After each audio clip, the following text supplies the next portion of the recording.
ഈ ശബരിമല സ്വർണ്ണ തട്ടിപ്പ് കേസുമായി ബന്ധപ്പെട്ട ഒരു മുഖ്യ പ്രതിസ്ഥാനത്ത് നിൽക്കുന്ന ആൾ ഈ മുരാരി ബാബുവാണ്. ഈ മുരാരി ബാബുവിന് സമുദായത്തിൽ വലിയ സ്വാധീനമുണ്ട്, പാർട്ടിക്കുള്ളിലും വലിയ സ്വാധീനമുണ്ട്. എങ്ങനെയായിരിക്കും ഇയാൾ ഇതിനെ ഹാൻഡിൽ ചെയ്യുക? അതായത് മുരാരി ബാബു പെരുന്ന സ്വദേശിയാണ്. പെരുന്നയിൽ വലിയ സ്വാധീനമുള്ള ആളാണ്, വിശ്വസ്തനും ഒക്കെയാണ്. ഇയാൾക്ക് ജോലി കിട്ടുന്നതൊക്കെ ആ ബന്ധം വഴിയാണ്. കാരണം വലിയ വിദ്യാഭ്യാസമുള്ള ആളല്ല. അപ്പോൾ ഇപ്പോൾ ഈ പ്രീ ഡിഗ്രി വരെ ആണ് പഠിച്ചിരിക്കുന്നത്. ഈ പലചരക്ക് കട നടത്തിയിരുന്ന ബാലൻ പിള്ള എന്ന് പറഞ്ഞ ആളുടെ മകനാണ് പെരുന്നയിൽ. പിന്നെ ഈ മാർക്സിസ്റ്റ് പാർട്ടിയുടെ ദേവസ്വം എംപ്ലോയീസ് യൂണിയൻ്റെ നേതാവാണ്. അപ്പോൾ പാർട്ടി ബന്ധങ്ങൾ ധാരാളം ഉള്ള ഒരാളാണ്.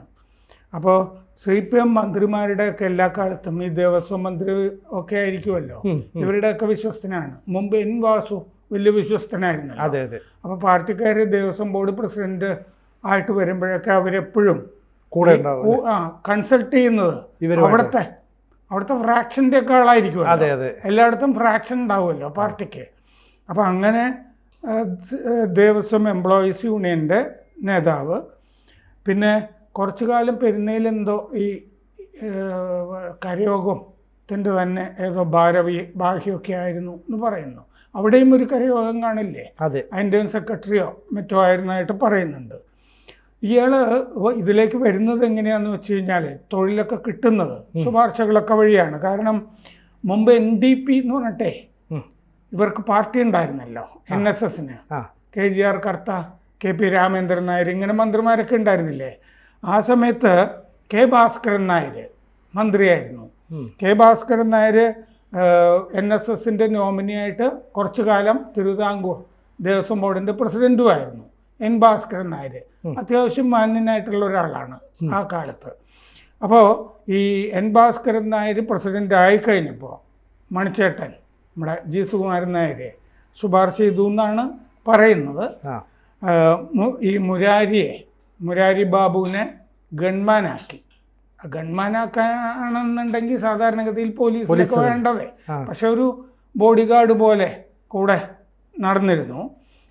അപ്പോൾ ഭാസ്കരൻ നായർ എന്തൊക്കെയാണ് ചെയ്യുന്നത് എന്നൊക്കെ നോക്കാനും ഒക്കെ ആയിട്ടൊരു ചാരനെ പോലെയൊക്കെ മുരാരി ബാബു പ്രവർത്തിച്ചതായിട്ട് ഈ കാര്യങ്ങളൊക്കെ അറിയുന്ന ആളുകൾ പറയുന്നുണ്ട്.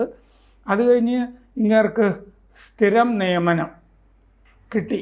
ഇതിൻ്റെ അകത്ത് ഒരു സെക്യൂരിറ്റി ഓഫീസർ എന്നൊക്കെ പറഞ്ഞിട്ട്, അത് ഗുരുവായൂരിലൊക്കെ ഈ സെക്യൂരിറ്റിയൊക്കെ നോക്കുന്ന ആളുകളൊക്കെ പോലീസിലുള്ള ആളുകളൊന്നുമല്ല, ദേവസ്വത്തിൻ്റെ എംപ്ലോയീസാണ് അവർ. ദേവസ്വം എംപ്ലോയീസ്. അങ്ങനെയാണ് ഇയാൾ അതിൻ്റെ അകത്തും സെക്യൂരിറ്റി കാര്യങ്ങളൊക്കെ നോക്കുന്ന ആളായിട്ട് കയറുന്നത്, ഈ അംഗരക്ഷകനായിട്ടും. അവിടുത്തെ സെക്യൂരിറ്റി ദേവസ്വത്തിൻ്റെ സെക്യൂരിറ്റി, ഇപ്പോൾ ദേവസ്വത്തിൻ്റെ വിജിലൻസ് എന്ന് പറയുന്നില്ലേ, അതുപോലെ ദേവസ്വത്തിൻ്റെ സെക്യൂരിറ്റി എന്ന് പറഞ്ഞിട്ട്, അതായത് ഗൺമാൻ അല്ല, ഒരു സെക്യൂരിറ്റി ആയിട്ട് നടന്നിരുന്നു. അത് കഴിഞ്ഞ് അവിടെ സെക്യൂരിറ്റി ഓഫീസറായിട്ട് നിയമനം നടന്നു. അത് കഴിഞ്ഞ് പിന്നെ ഇപ്പോൾ മറ്റേ എക്സിക്യൂട്ടീവ് ഓഫീസർ അല്ലേ, അയാൾ മഹസർ തയ്യാറാക്കുകയും ഒപ്പിടിക്കുകയും മറ്റേ തന്ത്രിയെ കൂടി പെടുത്തുകയും ഒക്കെ ചെയ്തിട്ടുണ്ടല്ലോ. പിന്നെ അതുപോലെ ഇപ്പോൾ സസ്പെൻഷനിലാവുമ്പോൾ ഹരിപ്പാട് അല്ലേ ഡെപ്യൂട്ടി കമ്മീഷണർ ആയിരുന്നു. അപ്പോൾ ഇങ്ങനെ വലിയ വിശ്വസ്തനായിട്ടുള്ള ആളാണ് മുരാരി ബാബു. പിന്നെ ഇതിൻ്റെ അകത്തിപ്പോൾ ദേവസ്വം ബോർഡ് മൊത്തത്തിൽ പെട്ടിരിക്കുകയാണല്ലോ. പെട്ടിരിക്കുന്ന കൂട്ടത്തിൽ പ്രധാനപ്പെട്ട ആളാണ് പത്മകുമാർ, പ്രസിഡന്റ് ആയിരുന്ന ആള്. പിന്നെ ഒരു മോഹൻകുമാർ അല്ലേ, പിന്നെ KP ശങ്കരദാസിന്റെ മകൻ SP ആണ്, ഹരിശങ്കർ IPS ആണ്. അപ്പോൾ ശങ്കരദാസ് മറ്റേ ഇരുമുടിക്കെട്ടില്ലാതെയൊക്കെ പടി കയറി എന്നൊക്കെ പറഞ്ഞ് വിവാദമൊക്കെ ഉണ്ടായിരുന്നു. അത് പിന്നെ പുരോഗമനവാദികളാവുമ്പോൾ അതിൻ്റെ ഒന്നും ആവശ്യമൊന്നും ഇല്ലല്ലോ. പിന്നെ അപ്പോൾ ദേവസ്വം ബോർഡ് നിന്നുള്ള മെമ്പർമാരും അന്നത്തെ ആയി. ഈ ദേവസ്വം ബോർഡിൻ്റെ കാലത്തും വീണ്ടും ഇത് കൊണ്ടുപോകാനൊക്കെ ഒരു തീരുമാനം എടുത്തിരുന്നു. അപ്പോഴാണ് ഈ വിവാദമൊക്കെ വരുന്നത്. പക്ഷേ ദേവസ്വം ബോർഡിൻ്റെ തീരുമാനം ഇപ്പോൾ സ്ഥിരമായിട്ട് ഈ അഴിച്ച് സ്വർണം പൂശി പൈസ ഉണ്ടാക്കുന്നത് ഒരു കീഴ്വഴക്കം പോലെ ആയിട്ടുണ്ട്. ഇടയ്ക്കിടയ്ക്ക് അഴിച്ചുകൊണ്ട് പോവുക എന്നുള്ളത് 2 തവണ കൊണ്ടുപോയതാണല്ലോ. അപ്പോൾ ഇതിൻ്റെ അകത്ത് ഇന്നലെ പത്മകുമാർ സംസാരിക്കുമ്പോൾ ഈ തന്ത്രിയെ കൊടുക്കാനായിട്ടുള്ള ഒരു ബുദ്ധിപരമായ നീക്കം ആ വാചകങ്ങളിലുണ്ടായിരുന്നു. നമ്മൾ ദൈവത്തിനെ പോലെ ദൈവതുല്യരായിട്ട് കാണുന്ന ചിലരൊക്കെ എന്ന് പറഞ്ഞിട്ട് അർദ്ധോക്തിയിൽ വിരമിച്ചിട്ട് അങ്ങേര് പറഞ്ഞു, അവിടെ ഈ ഉണ്ണികൃഷ്ണൻ പോറ്റി വരുന്നത് 2007 ഇവിടെ വരുന്നത്. അതിന് മുമ്പ് ഈ ഉണ്ണികൃഷ്ണൻ പോറ്റി കർണാടകയിലെ ജാലഹള്ളി അയ്യപ്പ ക്ഷേത്രത്തിൽ ശാന്തിയായിരുന്നു. അന്ന് ജാലഹള്ളിയിൽ തന്ത്രിയായിരുന്നത് ആരാണെന്നൊന്ന് അന്വേഷിച്ച് നോക്കൂ എന്ന് പറയുന്നുണ്ട്. ഇന്നലെ പത്മകുമാർ എന്താണ് ഉദ്ദേശിച്ചത്? ജാലഹള്ളിയിലെ തന്ത്രി കണ്ഠര് രാജീവരായിരുന്നു. അവിടെ ഇങ്ങനെ മേൽശാന്തിയുമായിരുന്നു ഉണ്ണികൃഷ്ണൻ പോറ്റി. അപ്പോൾ ഉണ്ണികൃഷ്ണൻ പോറ്റി തന്ത്രി കണ്ഠര് രാജീവരിന്റെ ബെനാമിയാണ് എന്നാണല്ലോ പറഞ്ഞു വരുന്നത്. അത് നമ്മൾ മലയാളത്തിലേക്ക് പരിഭാഷ ചെയ്തെടുക്കുമ്പോൾ അത് തെറ്റാ. എന്താണെന്ന് വെച്ചാൽ ഉണ്ണികൃഷ്ണൻ പോറ്റി ജാലഹള്ളി ക്ഷേത്രത്തിൽ മേൽശാന്തി ആയിരുന്നില്ല. ജാലഹള്ളിയിൽ മേൽശാന്തി ആയിരുന്നത് ജി ശങ്കരനാരായണൻ പോറ്റി എന്ന് പറഞ്ഞ ആളാണ്, ഉണ്ണികൃഷ്ണൻ പോറ്റി അല്ല. അപ്പോൾ പത്മകുമാറിൻ്റെ ഒരു ശ്രമം സാധാരണഗതിയിൽ മാർക്സിസ്റ്റുകാർ നടത്തുന്ന പോലത്തെ ഒരു ശ്രമമായിട്ട് കണ്ടാൽ മതി. ഇപ്പോൾ ജാലഹള്ളിയുടെ ക്ഷേത്ര പ്രസിഡന്റ് ഇപ്പോൾ JC വിജയൻ ആണ്. JC വിജയൻ പറയുന്നതാണ് ഇത്. ഞങ്ങളുടെ അവിടെയൊന്നും ഉണ്ണികൃഷ്ണൻ പോറ്റി ഉണ്ടായിരുന്നില്ല, ഞങ്ങളുടെ അവിടെ ഉണ്ടായിരുന്നത് ജി ശങ്കരനാരായണൻ പോറ്റിയാണ്, GSN പോറ്റി എന്ന് പറയും അദ്ദേഹത്തിന്. അപ്പോൾ ഈ ഉണ്ണികൃഷ്ണൻ പോറ്റിയെ ഈ അവിടെ മേൽശാന്തിയായിരുന്ന GSN പോറ്റി ഉണ്ണികൃഷ്ണൻ പോറ്റിയെ ഈ വിജയൻ ഇപ്പോഴത്തെ ക്ഷേത്ര പ്രസിഡന്റ് പരിചയപ്പെടുത്തിയിരുന്നു. എന്ന് പറഞ്ഞാൽ ജാലഹള്ളി ക്ഷേത്രത്തിൽ തീരെ അപരിചിതനൊന്നുമല്ല. പക്ഷേ പത്മകുമാർ പറയുന്നത് പോലെ അവിടെ ശാന്തിക്കാരനൊന്നും ആയിരുന്നില്ല. അപ്പോൾ ഈ ജാലഹള്ളി ക്ഷേത്രത്തിൽ പരികർമ്മിയായിട്ടോ ശാന്തിക്കാരനായിട്ടോ ഉണ്ണികൃഷ്ണൻ പോറ്റി ഉണ്ടായിരുന്നില്ല. പക്ഷേ ഈ ശാന്തി ആയിരുന്നു കർണാടകയിൽ ഉണ്ണികൃഷ്ണൻ പോറ്റി. അതെവിടെയാന്ന് വെച്ചാൽ 2012-13 ഒരു കൊല്ലം ബംഗളൂരുവിലെ ശ്രീരാംപുര അയ്യപ്പ ക്ഷേത്രത്തിൽ അവിടെ കീഴ്ശാന്തിയായിരുന്നു. ശ്രീരാംപുര അയ്യപ്പ ക്ഷേത്രം. അപ്പം പത്മകുമാർ പറഞ്ഞ അയ്യപ്പ ക്ഷേത്രം മാറിപ്പോയി അല്ലേ? ഒന്ന് ഒരു ഒപ്പിച്ച് വന്നതായിരുന്നു, പക്ഷേ ഒന്ന് പാളിപ്പോയി. അതെ, പാളിപ്പോയി. തന്ത്രിയുടെ ബിനാമി അല്ല എന്നൊന്നും നമുക്ക് പറയാൻ പറ്റില്ല. പക്ഷെ പറ്റിയത് നടന്നില്ല. അതെ, ശരിക്കും അത് ഒന്നുകൂടിയൊക്കെ ഒന്ന് അന്വേഷിച്ചിട്ടൊക്കെ വേണ്ടിയിരുന്നു. പണ്ട് KM മാണിയോട് നമ്മൾ ചില ആളുകളെ സ്ഥാനാർത്ഥിയാക്കാമെന്നൊക്കെ പറഞ്ഞാൽ രാവിലെ 6 മണിക്ക് തോറ്റിരിക്കും എന്ന് പറയുന്നത് പോലെ സംഗതി പാളിപ്പോയി. അപ്പോൾ ഇതിൻ്റെ അകത്ത് ഈ ജാലഹള്ളി അയ്യപ്പ ക്ഷേത്രത്തിന് അവിടുത്തെ ശ്രീകോവിലിൻ്റെ വാതിലിൽ സ്വർണം പൂശിയതും ഈ ഉണ്ണികൃഷ്ണൻ പോറ്റിയുടെ നേതൃത്വത്തിലാണ്. അപ്പോൾ ഉണ്ണികൃഷ്ണൻ പോറ്റി പല വാതിൽക്കൽ സ്വർണം പൂശല്, പല സ്ഥലത്ത് നിന്ന് ചുരണ്ടിയെടുക്കൽ, ഈ പരിപാടികളൊക്കെ പോറ്റി നേരത്തെ നടത്തിയിട്ടുണ്ട്. അതുകൊണ്ട് ജാലഹള്ളി ക്ഷേത്രമായിട്ടുള്ള ഉണ്ണികൃഷ്ണൻ പോറ്റിയുടെ ബന്ധം അവിടുത്തെ മേൽശാന്തി GSN ശങ്കരനാരായണൻ പോറ്റി ഉണ്ണികൃഷ്ണൻ പോറ്റി അവിടെ കൊണ്ടുവന്നിട്ട് അവിടെ സ്വർണം പൂശി പരിപാടികൾ സംഘടിപ്പിച്ചു കൊടുത്തിട്ടുണ്ട്. അപ്പോൾ അവിടുത്തെ ശ്രീകോവിലിൻ്റെ വാതിലിൽ സ്വർണം പൂശിയത് ഉണ്ണികൃഷ്ണൻ പോറ്റി. 2019 മാർച്ചിൽ ശബരിമല ശ്രീകോവിലിൻ്റെ വാതിലിൽ സ്വർണം പൂശി സമർപ്പിച്ചതൊക്കെ അറിഞ്ഞിട്ട് അതിൻ്റെ തൊട്ട് പിന്നാലെയാണ് എന്നാൽ പിന്നെ ജാലഹള്ളി ക്ഷേത്രത്തിൽ ഈ പണി നടത്താം എന്ന് പറഞ്ഞിട്ട്. അപ്പോൾ ശബരിമല ക്ഷേത്രവാതിൽ ഉണ്ടാക്കിയ ഗുരുവായൂരിലെ എളവള്ളി നന്ദനുണ്ടല്ലോ, എളവള്ളി എന്ന് പറയുന്നത് നമ്മൾ ഗുരുവായൂരിലേക്കൊക്കെ പോകുന്ന വഴി ആ പറവൂരിൻ്റെ അടുത്തുള്ള ഒരു സ്ഥലമാണ് എളവള്ളി. അപ്പോൾ അവിടുത്തുകാരനായിരിക്കണം നന്ദൻ. ഈ ക്ഷേത്രവാതിലുകളുടെ എക്സ്പെർട്ടാണ് നന്ദൻ. അപ്പോൾ നന്ദൻ തന്നെയാണ് അവിടെ വാതിൽ ഉണ്ടാക്കിയത്. എല്ലായിടത്തും അയ്യപ്പ ക്ഷേത്രങ്ങളൊക്കെ ആയിട്ട് വാതിലുണ്ടാക്കുന്നവരെല്ലാം കണക്ഷൻ ഉണ്ട്. അപ്പോൾ സ്വർണം പൂശിയത് അതിൻ്റെ ആ വാതിലിൻ്റെ ഊഹിക്കാമോ? സ്വർണം പൂശിയത് സ്മാർട്ട് ക്രിയേഷൻസ് അവിടെയും. അപ്പോൾ അവർക്ക് ഇതിനകത്ത് വലിയ റോളുണ്ട്. ഇതൊരു ഭയങ്കര സർക്കിളാണിത്, ഒരേ ആളുകൾ. അപ്പോൾ സ്മാർട്ട് ക്രിയേഷൻസിൽ തന്നെയാണ് സ്വർണം പൂശിയത്. അപ്പോൾ ചുരണ്ടിയിട്ടുണ്ടാവുമല്ലോ. അപ്പോൾ ക്ഷേത്ര ഭണ്ഡാരത്തിൽ ഈ ജലഹള്ളി അവിടെ ഭക്തർ സമർപ്പിച്ചിരുന്ന 820 ഗ്രാം സ്വർണം, 820 ഗ്രാം സ്വർണം, 8 ഗ്രാമാണ് പവൻ. അതെ. അപ്പോൾ ഒരു 10-70 പവൻ അല്ലേ? അതെ, 70-80 പവൻ വരും. അത്രയും സ്വർണം ഉണ്ണികൃഷ്ണൻ പോറ്റിക്ക് ജാലഹള്ളിയിലെ ക്ഷേത്ര സമിതി കൈമാറി. ഏത്? ഈ വാതിലിന് പൂശാൻ വേണ്ടിയിട്ട്. ജാലഹള്ളി ക്ഷേത്ര പ്രസിഡന്റ് വിജയൻ പറയുന്ന അങ്ങനെയാണ്. അത് അവിടെ നിന്ന് 820 ഗ്രാം, അതിൽ നിന്ന് എത്ര അടിച്ചു മാറ്റി എന്നുള്ളത് ഇനി അവിടെ ഒരു കേസ് ജാലഹള്ളി ഈ വിജയൻ തന്നെ കൊടുത്താൽ അവിടെയും ഒരു കർണാടക പോലീസിലൊരു കേസ് വന്നോളും.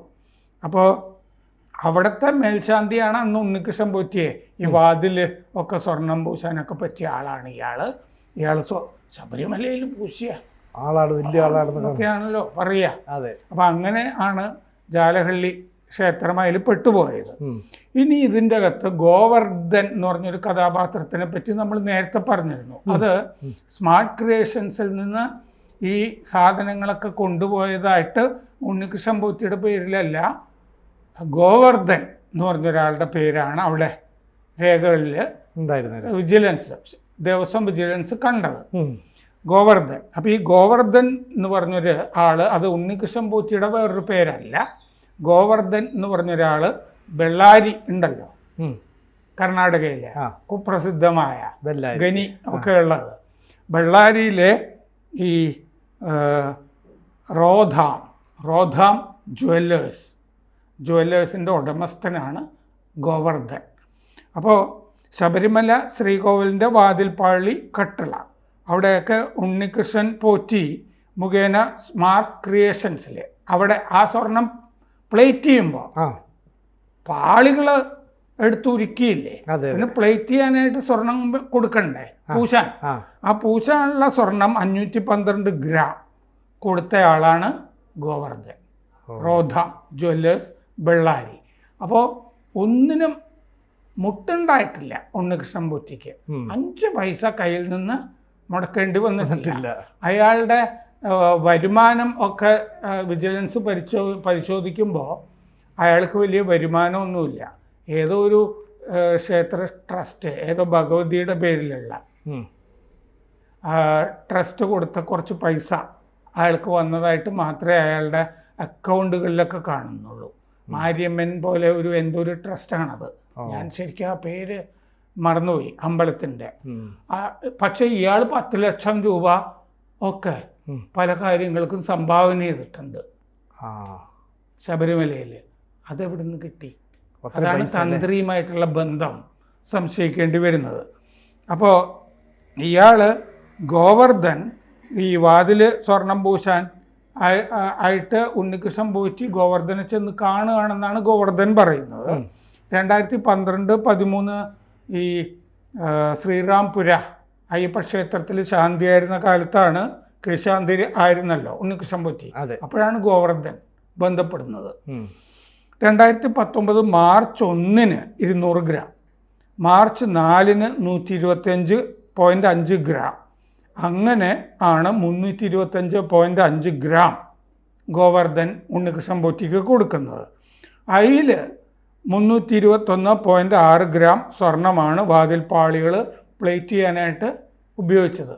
എന്നിട്ട് ഇവിടെയാണ് നമ്മൾ ഓർക്കേണ്ടത്, എന്നിട്ടാണ് എൻ വാസുവിന് ഇമെയിൽ അയക്കുന്നത് കുറച്ച് ബാക്കിയുണ്ടെന്ന്, കുറച്ച് സ്വർണ്ണം ബാക്കിയുണ്ട്, ദേവസ്വം ബോർഡിൻ്റെ ഒന്ന് ഇടപെടലുണ്ടെങ്കിൽ ബാക്കി ഉണ്ടെന്ന് പറയുന്നത് ശബരിമലയിൽ നിന്ന് ഞാൻ കൊണ്ടുപോയതിൻ്റെ കുറച്ച് ബാക്കിയുണ്ടെന്നല്ലേ എൻ വാസുവിനോട് പറയുന്നത് മെയില്. അല്ലെന്നേ, ഗോവർദ്ധൻ കൊടുത്ത സ്വർണത്തിൽ നിന്നാണ് അങ്ങനെയാണ് പറയുന്നത്, അല്ല വന്നിരിക്കുന്നത് യഥാർത്ഥം പറയുമ്പോ.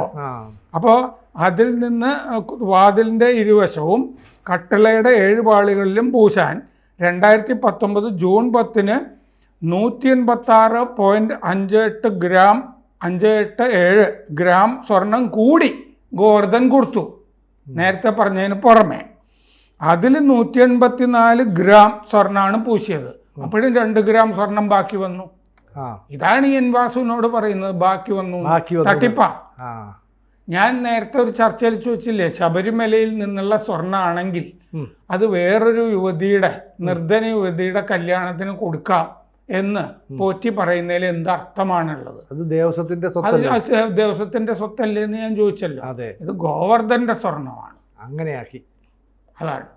അപ്പോൾ ഗോവർദ്ധന്റെ സ്വർണ്ണമാണ് 2 ഗ്രാം. അതെ.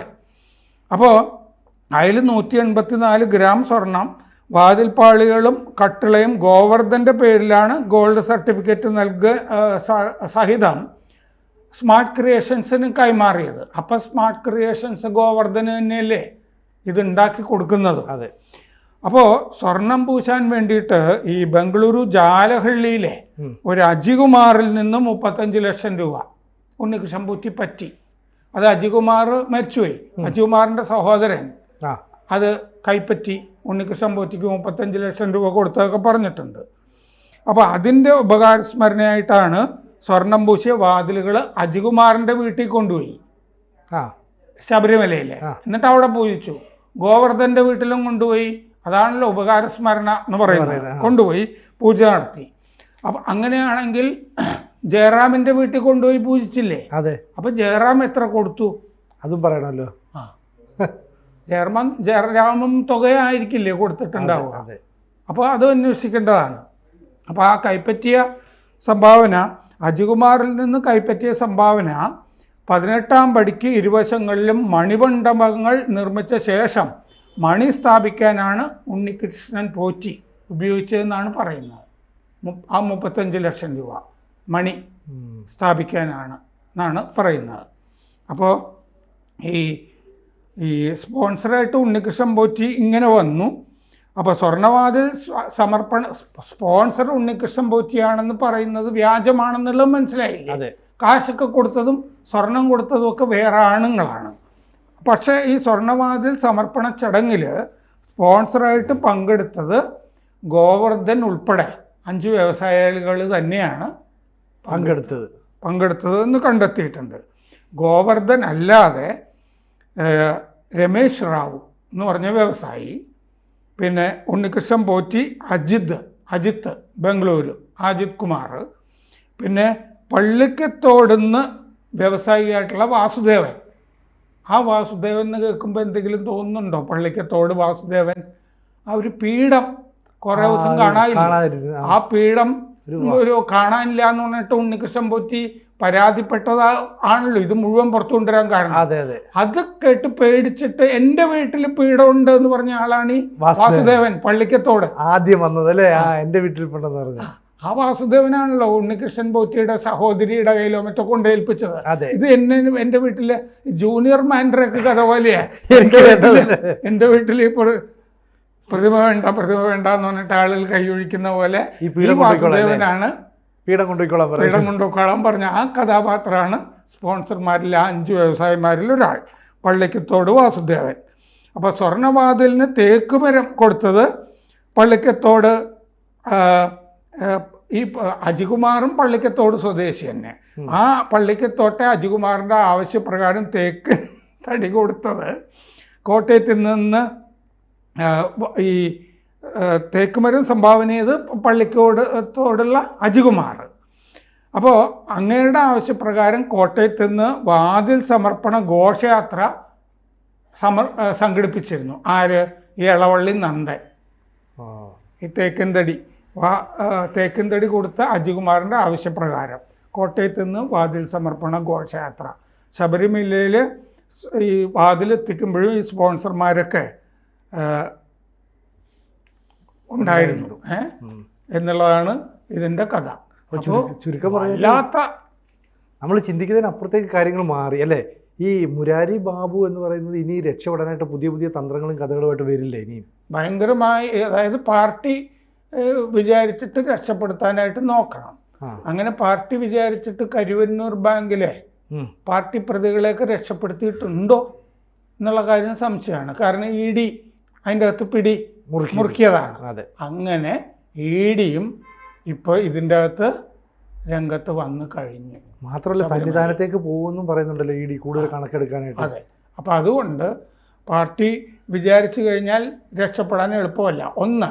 2, യോഗേഷ് ഗുപ്ത IPS. യോഗേഷ് ഗുപ്തയ്ക്ക് 5 ദിവസത്തിനകം മറ്റേ ക്ലിയറൻസ് കൊടുക്കണം എന്ന് CITയോ മറ്റോ ഉത്തരവിട്ടിരുന്നില്ലേ?